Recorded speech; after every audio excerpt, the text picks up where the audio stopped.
राधे राधे। मैं राधे राधे। मैं गौरी तिवारी यहाँ थाना हीरानगर में ही पदस्थ हूँ। मेरा प्रश्न ये है गुरुजी, मेरा बेटा है 24 साल का, वो ब्लाइंड है, उसे बिल्कुल नहीं दिखाई देता है और संगीत का ज्ञाता है, उसको गॉड गिफ्ट है संगीत का, सारे इंस्ट्रूमेंट बजा लेता है सब।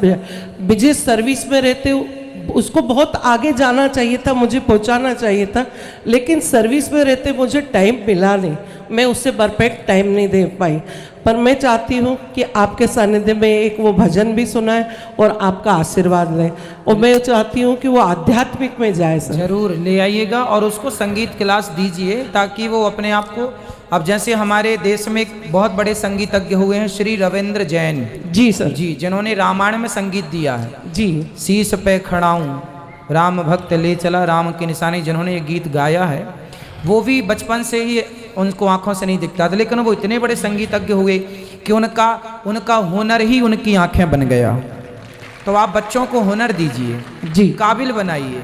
जरूरी नहीं है कि हम इन आँखों से देखें, कई बार हम वो चीज़ें देख लेते हैं अपने भीतर की आँखों से जो इन आँखों से देखना संभव नहीं होता। तो आपके बच्चे का यदि रुझान संगीत में है तो ये श्रेष्ठ है। वो सारे इंस्ट्रूमेंट बजा लेता है, उसको सब गॉड गिफ्ट है। और संगीत का टीचर भी आसरा चैनल में, आसरा संस्था में जो मूक बधिर बच्चे होते हैं उनको वो संगीत सिखाता है। तो ले आना, ये दास भी दर्शन करेगा। जी गुरुमान, खुश आया था आपसे आशीर्वाद लेने, वृंदावन भी आपसे मिला था।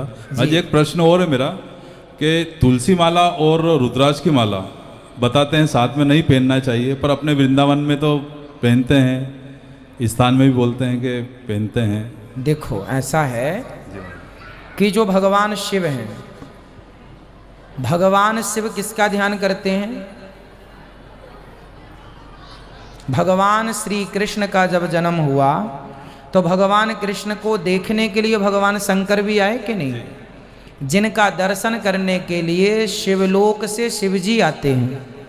राम जी का जन्म हुआ तो राम जी को देखने अवध में शंकर जी भी आए, जिनके दर्शन को पाने के लिए शिव जी भी लाइन में खड़े हैं। ऐसे भगवान को जब हृदय में बसा लिया तो जो शिव जी की आराधना करता है, जो शिव जी की पूजा करता है, वो शिव जी की पूजा करने के बाद ही भगवान कृष्ण और राम की पूजा, श्रीमन नारायण की पूजा करने का अधिकारी होता है।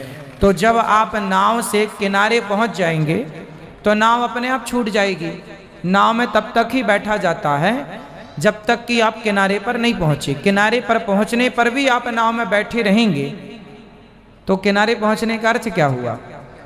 तो नाव छूट जाएगी। उसी प्रकार भगवान रुद्राक्ष की माला पहनने वाला जब तुलसी पहनता है तो इस भाव से कि मुझे रुद्राक्ष ने तुलसी तक पहुंचाया, मतलब भगवान शिव की उपासना ने। अच्छा, नरसिंह मेहता को आप जानते हैं?